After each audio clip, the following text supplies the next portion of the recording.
Nossa conversa de hoje é sobre o passado das mulheres simpáticas, bonitas e interessantes, não só desse nosso Rio de Janeiro, mas também sobre o passado do comércio no Rio de Janeiro. Final do século XIX, ou terceira metade do século XIX, Parque Royal. Provavelmente você não conhece, não ouviu falar, mas certamente a sua mãe, os seus avós, seu pai, conheceram muito bem essa instituição da moda que funcionava na Praça Tiradentes, no centro do Rio de Janeiro, desde o final do século XIX, 1870, por aí, até o ano de 1943. E para nossa alegria, nossa satisfação, nossa surpresa também, Marissa Gorberg, historiadora, formada em Direito, também pesquisadora, mestre em História, ela fez um trabalho espetacular sobre essa empresa Parque Royal, que no final das contas é um passeio pelo Rio de Janeiro da Belle Époque. E ela está aqui conosco, nós vamos conversar com ela a respeito desse trabalho, dessa quase tese que ela apresentou no CPDOC da Fundação Getúlio Vargas e que se transformou num belíssimo livro que eu tenho certeza que você vai gostar de tomar conhecimento de que ele existe. Tudo bem com você, Marissa? Tudo ótimo.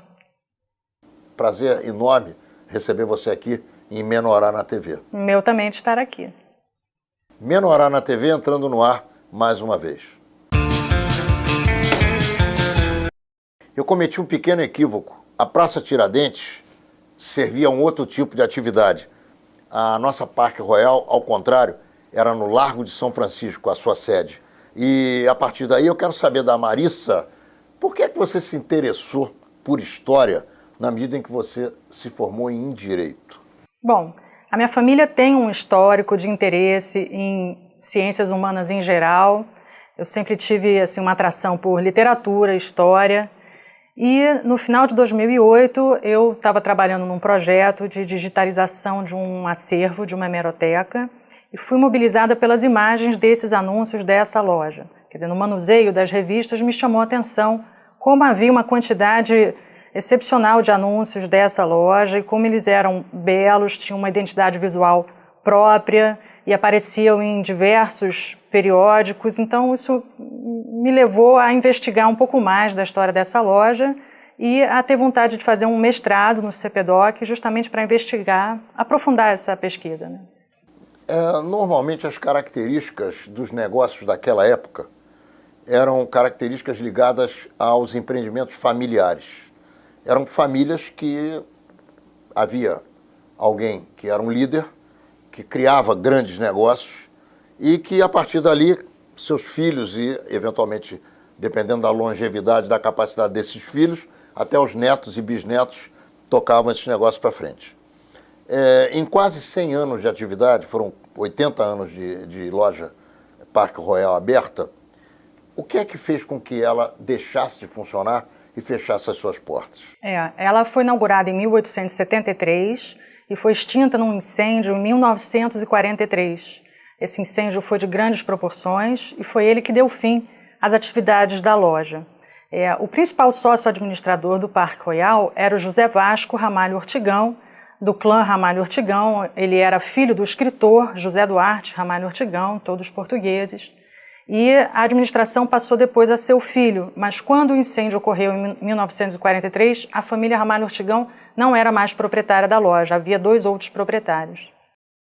Marissa, o que você aprendeu fazendo essa pesquisa que se transformou numa tese e hoje é emoldurada por um livro com ilustrações espetaculares, com uma capa dura linda, um trabalho audiovisual, ou melhor, um trabalho visual espetacular, um trabalho de design lindo, uma diagramação de primeiríssima linha. Nós que trabalhamos com isso aqui na Menorá sabemos valorizar o papel, sabemos valorizar o enquadramento das fotografias e dos textos nas páginas, e realmente vocês todos estão de parabéns, não só você que escreveu, que pesquisou, mas também a editora G. Ermakoff, que fez um trabalho lindíssimo aqui. Então me conta. O Ermakov realmente é muito cuidadoso em todas as publicações. O design é do Vitor Burton e da Cacau Mendes.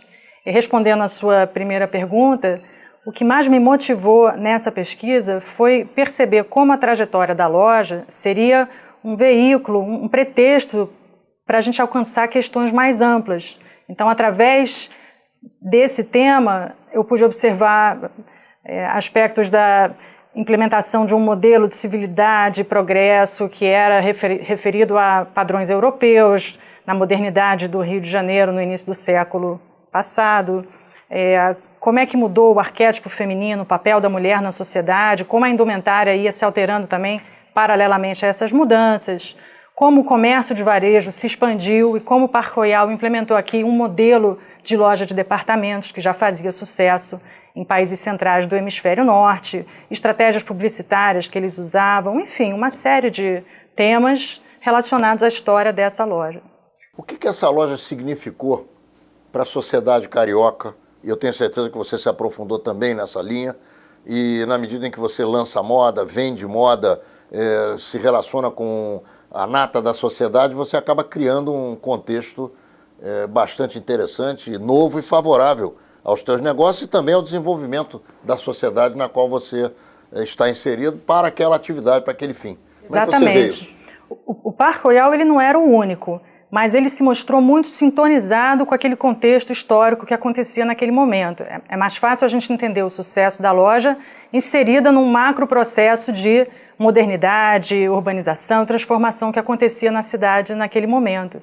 E eles realmente iam ao encontro do desejo e das aspirações de uma parte da sociedade naquele momento, que era a elite e as camadas médias que estavam se expandindo e que estavam ávidas por novidades, artigos, como eles chamavam, dernier bateau, que chegavam de Paris, tudo que fosse referido a algo moderno, algo ousado, novo, enfim, e a loja oferecia justamente isso.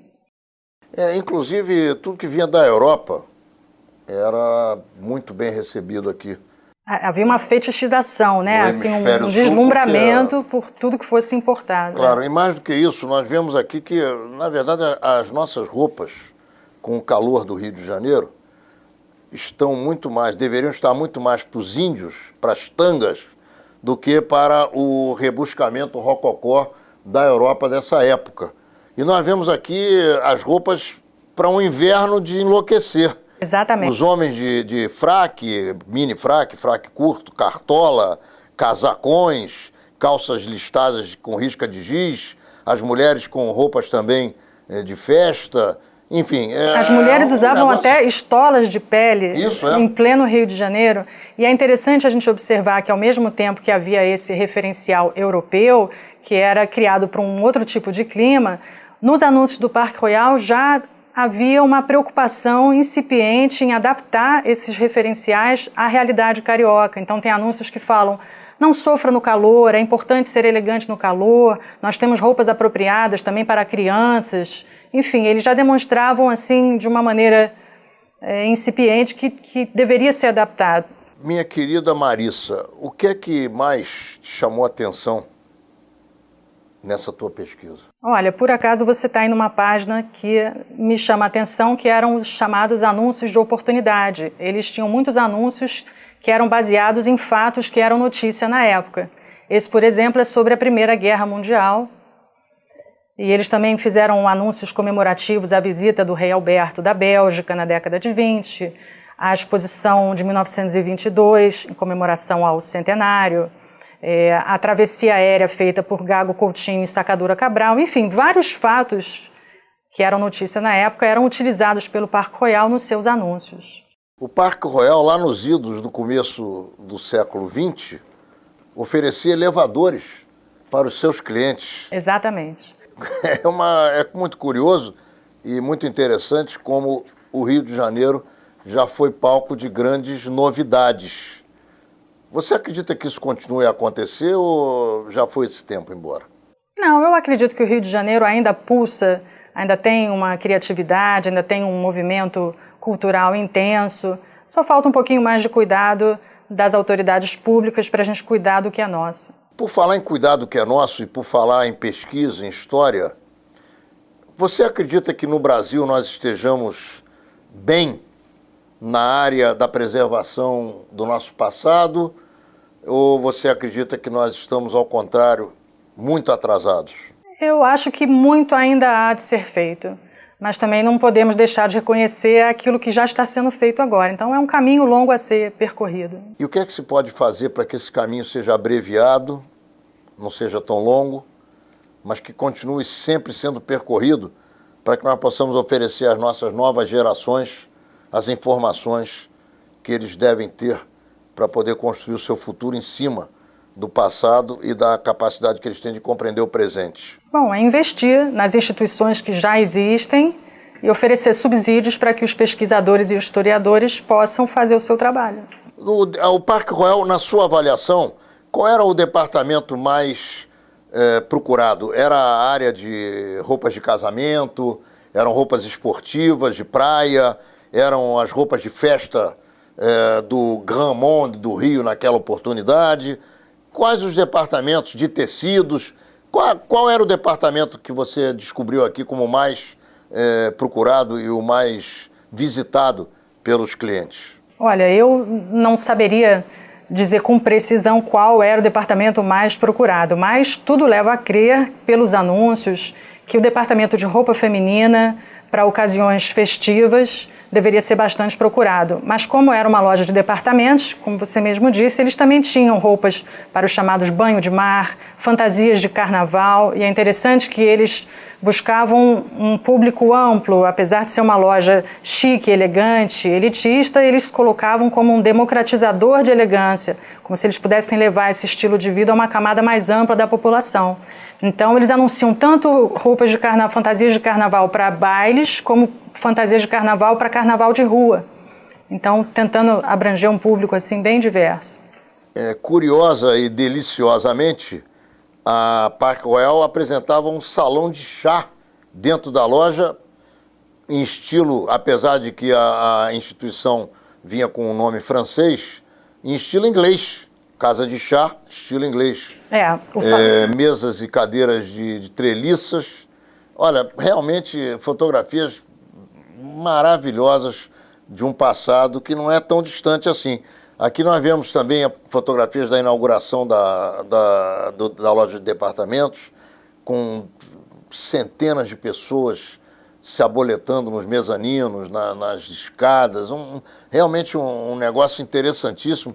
Anúncios de equipamento que vinha de Paris, equipamento da moda, né? Últimas novidades de Paris, e usando aqui a Baía de Guanabara, a Torre Eiffel e o nosso pão de açúcar como detalhes e como objeto também do desenho desses anúncios. É muito, muito, muito interessante. Onde é que você achou tanto material, hein?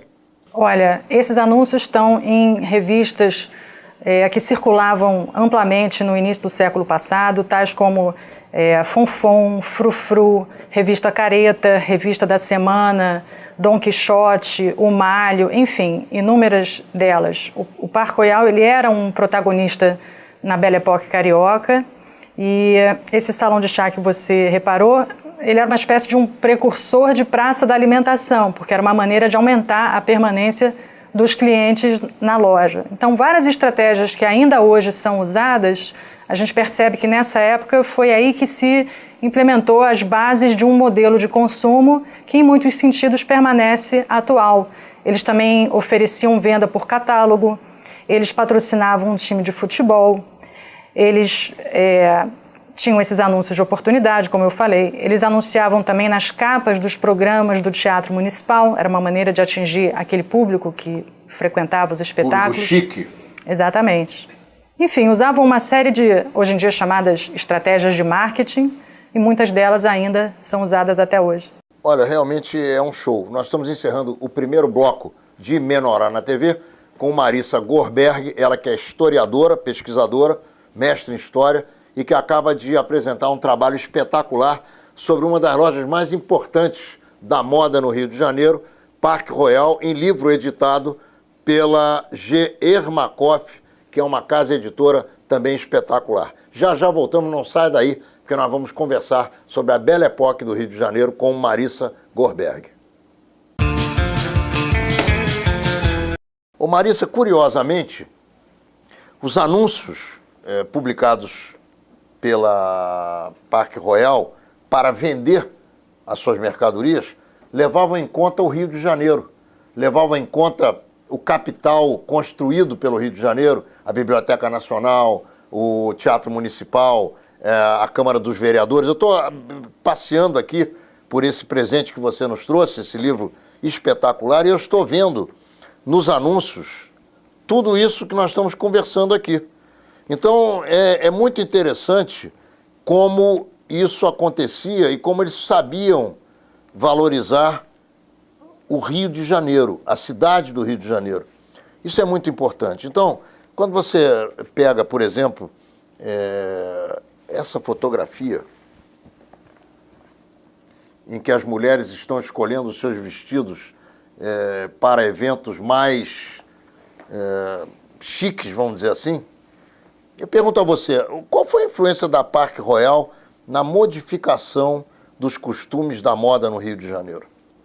Eu acredito que tenha sido fundamental, porque ainda no final do século XIX, quando a loja foi inaugurada, o modelo feminino de elegância incluía o espartilho, que era uma tortura para as mulheres. E já havia, inclusive, almanaques e manuais de medicina que desaconselhavam o uso do espartilho porque fazia mal à saúde.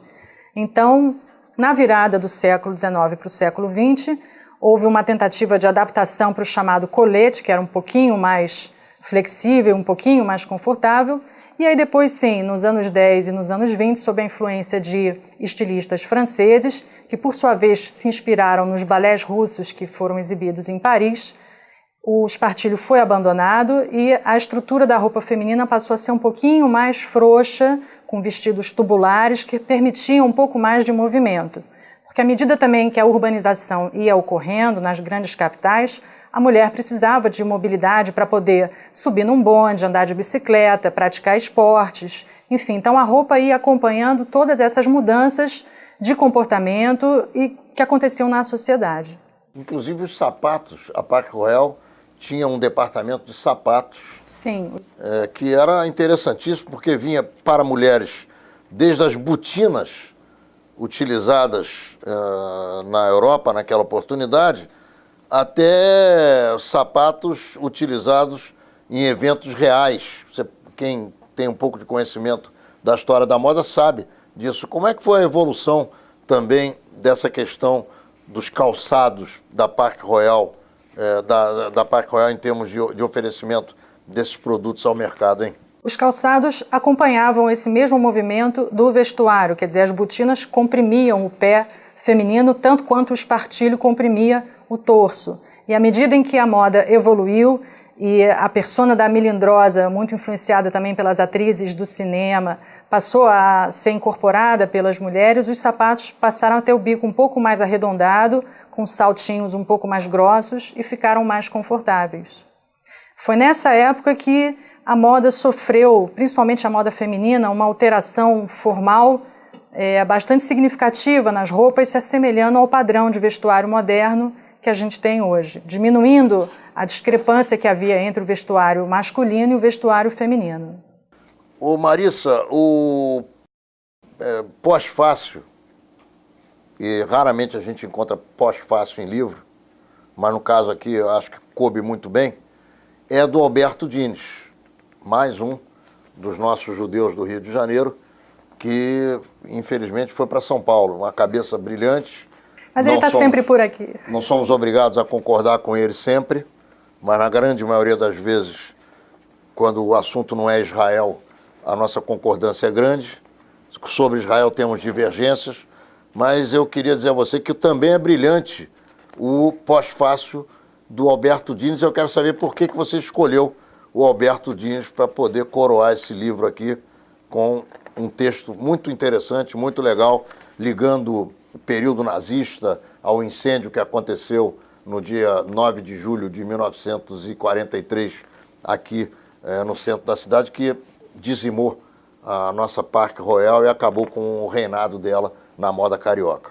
Bom, assim como você, eu também tenho uma enorme admiração pelo Dines e pelo trabalho dele, e foi uma alegria poder contar com esse pós-fácil, porque o Diniz escreveu memórias pessoais. Na época do incêndio ele era criança e ele lembra da época, ele lembra da mãe o levando ali nas redondezas do Largo de São Francisco, a movimentação que havia, o clima que havia, e ele pôde dar um tom muito pessoal a esse pós-fácil, contribuindo, enriquecendo o livro, falando sobre aquele momento. Qual foi a tua fonte de pesquisa maior? Onde é que você teve que, por onde você teve que passear para poder dar esse mergulho profundo aqui na vida da Parque Royal? Foram muitos lugares, não houve assim um específico. A Biblioteca Nacional, naturalmente. Eu encontrei material no CEDOC, que é o Centro de Documentação da Funarte. As fotografias pertencem ao acervo do Museu da Imagem e do Som. Inclusive, as fotografias foram feitas pelo Augusto Malta, que é um fotógrafo que fazia trabalhos oficiais para a prefeitura, contratado pelo Pereira Passos. Então, só o fato de existir uma série do Malta sobre essa loja de imagens, tanto externas como internas, dá um pouco a dimensão da importância dessa loja na época. Além disso, também, enfim, eu frequentei a Casa Rui Barbosa, acervos particulares. Você se encontrou com alguém da família? Sim. E eles têm alguma lembrança, alguma memória? Eles falam disso aqui? Isso é presente na vida das pessoas? Foi muito interessante. Eu tive a oportunidade de entrevistar um ramo da família Ramalho Ortigão, um sobrinho-neto do José Vasco, que era esse principal sócio-administrador, e a entrevista foi mediada pela filha, porque ele estava hospitalizado na época, e ela ficou muito emocionada porque o pai lembrou-se de alguns detalhes da família, e isso foi um motivo de reavivar a memória, enfim. E foi muito curioso porque, na ocasião do lançamento, eu tive a oportunidade de conhecer outras pessoas da família que eu não havia contactado, não havia encontrado, porque é um clã muito numeroso, e foi um momento de emoção e de encontro, porque os próprios membros da família, gente que não se conhecia, compartilhando, seu bisavô era tal, seu trisavô era tal, e se sentiram prestigiados. Quer dizer, embora o meu livro não seja uma biografia, no máximo a biografia de uma época ou de uma cena, ele contém traços biográficos da família Ramalho Ortigão. E isso foi um efeito positivo, um efeito potente, né? Muito se fala sobre os efeitos maléficos das biografias, mas nesse caso acho que foi realmente um motivo de encontro da família. Quando você, como eu estou fazendo aqui, folheia esse livro, onde é que você sente maior orgulho de tudo que você vê aqui? O conjunto da obra. Foram 4 anos de pesquisa. Eu tenho uma verdadeira paixão pelo tema, eu sou muito movida pela iconografia e esses anúncios eram feitos por um ilustrador português chamado Manuel de Mora, que trabalhava exclusivamente para o Parque Royal. Muitas empresas chamam de agência in-house de propaganda. Ele fazia toda a programação visual dos catálogos, dos anúncios, dos cartazes, dos cartões postais, enfim. E após a extinção da loja, ele continuou trabalhando, fazendo capas para a revista O Cruzeiro, fez algumas capas da revista da semana, trabalhou inclusive no DIP, Departamento de Imprensa e Propaganda do Getúlio Vargas, enfim, era um ilustrador talentosíssimo e autor dessas belas imagens. A Parque Royal, como você falou, mantinha um time de futebol que disputava a 3ª divisão do Campeonato Carioca. Em 1916, disputou a 3ª divisão do Campeonato Carioca. Era realmente uma instituição que se envolvia com todas as atividades da sociedade, não só com a moda. Então, com a gastronomia, porque tinha lá sua casa de chá, enfim, no final das contas...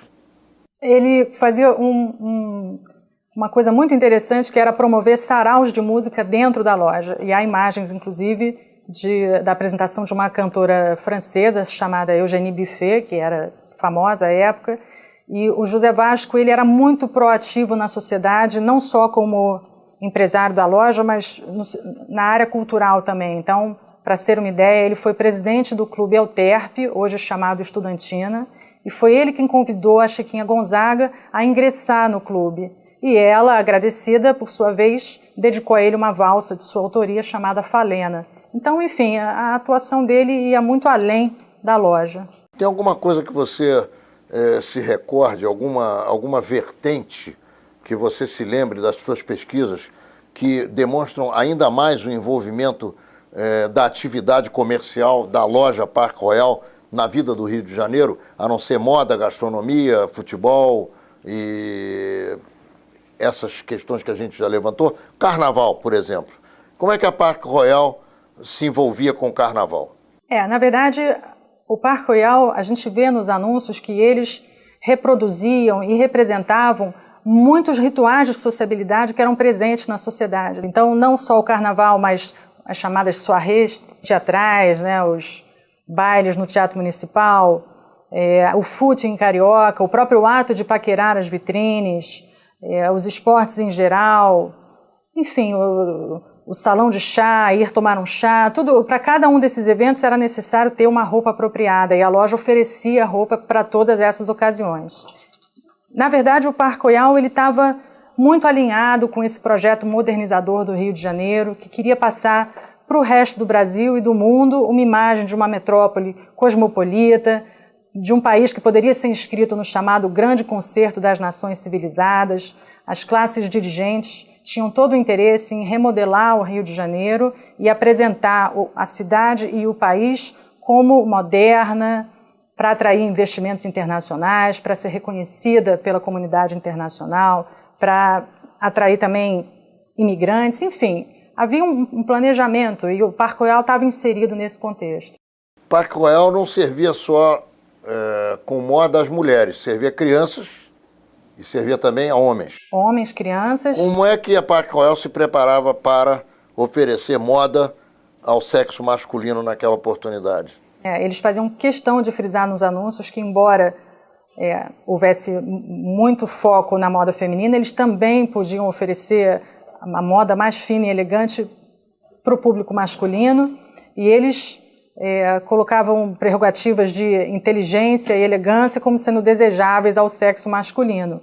Havia roupa pronta entrega, mas também havia uma alfaiataria sob encomenda, haviam oficinas, a roupa poderia ser feita sob medida com tecidos importados, casimira inglesa, lã, enfim, zefir, crepe, seda, uma variedade enorme. E os preços, da Parque Royal, na relação e no contexto da economia da época e também das concorrentes que ela tinha?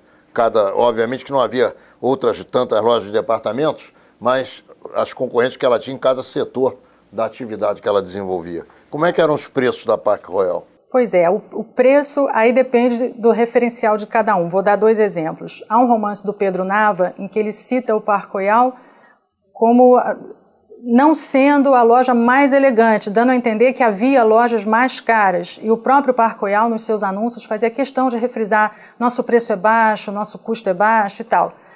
Meu pai tem uma lembrança que a minha avó sempre dizia: o Parque Royal é muito caro. Então, para cada um, o referencial varia. Eles sempre anunciavam que eles tinham a melhor mercadoria, não pelo maior preço. Exatamente. O preço não era o maior, mas a mercadoria era a melhor. Eles não diziam que o preço era baixo. É verdade. Mas diziam que não era comparável à qualidade da mercadoria. Era uma qualidade muito boa para um preço possível. Exatamente. Eles se batiam muito nessa relação custo-benefício entre qualidade e custo. Não saia daí. Já voltamos com Marissa Gorberg, que é historiadora, mestre em história, pesquisadora, e que acaba de entregar à sociedade brasileira um trabalho espetacular sobre a loja de departamentos Parque Royal, que já em 1870 e um pouquinho tinha elevadores. Sensacional. Já voltamos, não saia daí. Marissa, o papel da mulher, obviamente que a Parque Royal valorizava a mulher porque dependia da vontade da mulher para poder fazer os seus negócios. Mas qual era o papel que a mulher desempenhava na ótica da administração da Parque Royal? É muito interessante porque, como a loja ela acompanhou desde o final do século XIX até a década de 40, através dos anúncios a gente pode acompanhar a evolução e a mudança. Meio século de atividades de moda. Exatamente. No século XIX, a mulher tinha um papel muito caseiro, de mãe, dona de casa, com muito poucas opções de socializar. Ela praticamente não saía de casa, só saía para eventos religiosos, ir à igreja, ir à missa, enfim, reuniões familiares. À medida em que a cidade foi se modernizando e o processo de urbanização foi avançando, novas oportunidades de socialização para a mulher apareceram. Então, a mulher passou a se vestir de uma outra forma, a poder circular nos espaços públicos, sem necessariamente precisar ser acompanhada de algum acompanhante masculino, enfim. E o Parque Royal, já nos anos 20, passou a representar a mulher de uma forma muito divinal e mitológica, como um ser que teria a obrigação de ser bela e elegante para ser adorada por suas prerrogativas físicas, né? Então, a mulher, ela, de certa maneira, ficava num pedestal para ser endeusada pelo público masculino. Por outro lado, a loja também conferia à mulher um poder de sedução nunca visto antes, como através da beleza e da sedução a mulher pudesse ter uma certa ascendência sobre os homens, quase como se as relações fossem uma competição de quem vai ter mais poder sobre quem. Chega a ser engraçado. E a questão das estratégias comerciais? Como é que se colocava a mercadoria na vitrine para vender? De que forma se fazia os pedidos para a Europa? Como é que se recebia isso aqui, no nosso caso do Porto? O Parque Royal implementou aqui um modelo de loja de departamento, um modelo de varejo que foi totalmente inovador. Então, eles foram um dos primeiros estabelecimentos a determinar o preço fixo da mercadoria, ao contrário do famoso preço conforme a cara do freguês, que era uma prática muito comum na época e que dava muita insegurança para o comprador. O Parque Royal colocava o preço na vitrine, então o consumidor tinha certeza do valor da mercadoria e isso estimulava que ele fosse a comprar. Além do preço fixo, a própria divisão por departamentos, a preocupação estética com a disposição dos produtos na loja, uma preocupação também com espaços para facilitar a circulação do cliente dentro da loja, o uso de manequins de corpo inteiro ao invés de simplesmente o torso, como era feito na época anterior, a venda por catálogo, a distribuição de cupons de sorteio, como uma loteria, também para estimular a distribuição de brindes, os saraus promovidos na loja, enfim, uma série de inovações que eles puderam implementar aqui, baseado no modelo estrangeiro.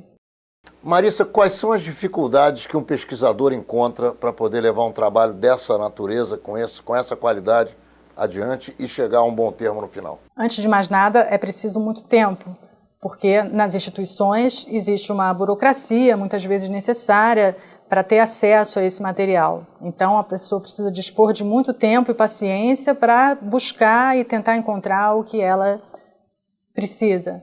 Além disso, muitas vezes as imagens nessas instituições são digitalizadas em baixíssima resolução. Isso é um problema no caso de publicações que precisam de uma resolução mais alta. Então, acho que isso também fica aqui uma sugestão para que as instituições possam investir na digitalização de melhor qualidade das imagens dos seus acervos. Quer dizer que, basicamente, você tem a dificuldade do tempo e a dificuldade do material. Exatamente.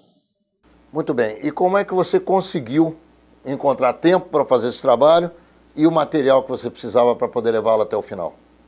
Bem, eu, de certa maneira, sou privilegiada por poder fazer o meu horário. Eu tenho um outro trabalho, esse não é, infelizmente, o meu trabalho principal. Eu trabalho também na área comercial, mas eu tenho uma certa flexibilidade que me permitiu poder investir nessa aventura da pesquisa. Na vida, são grandes os grupos de pessoas que gostam de história, mas são pequenos os grupos de pessoas que se interessam para darem aquele mergulho fundamental no sentido de aprenderem aquilo que poucas pessoas conhecem. Quando foi que você descobriu que essa era a tua praia? Na verdade, isso sempre esteve meio presente na minha história.